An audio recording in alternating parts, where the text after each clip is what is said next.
This video will explain the submission process for centres on Researchfish.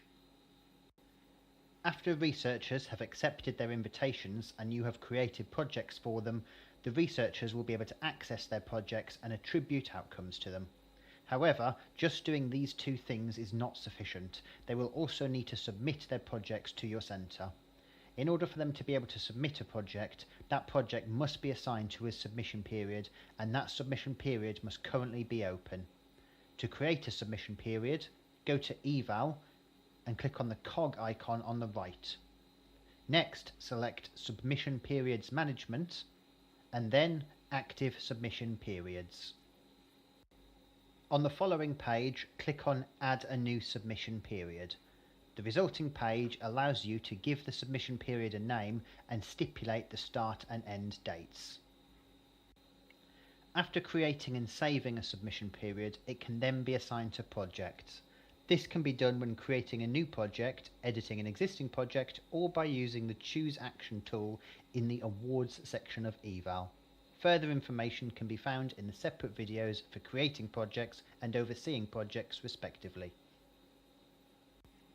If you have assigned a project to a submission period, then when the project enters the dates you have stipulated for that submission period, the researcher will see a large red Begin Submission Process button on their My Awards page.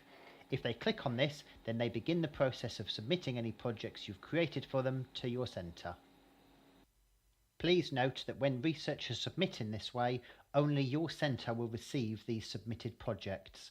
After the deadline of the submission period you have created has passed, you or another administrator at your centre will then in turn need to submit all of these projects to the funding organisation whom provided your centre with its block grant. In this sense, submission is actually a two-step process. First, you create an internal submission period in which researchers must submit, which sends their data to your centre. Then, after receiving all submissions from researchers and confirming all data is adequate, you or another centre administrator in turn externally submits all of this collected data to the respective funding organisation. You can only submit externally if the funding organisation has created an external submission period for your centre and you are within the external submission period dates they have stipulated. Your funding organisation will communicate this time frame to you.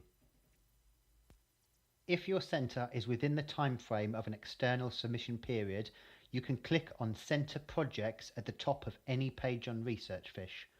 You can then view a list of all the projects and funding awards at your centre. You can also see if the PIs or researchers have submitted or not.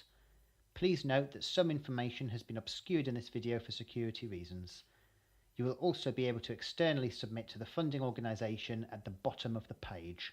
This will send all internally submitted data to them.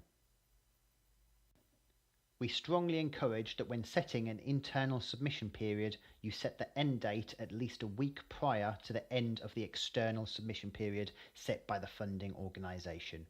This ensures that there is plenty of time for you to submit externally after collecting all internal submissions, and if you wish, even issue an internal deadline extension if any researchers are late or provide insufficient data in their internal submissions.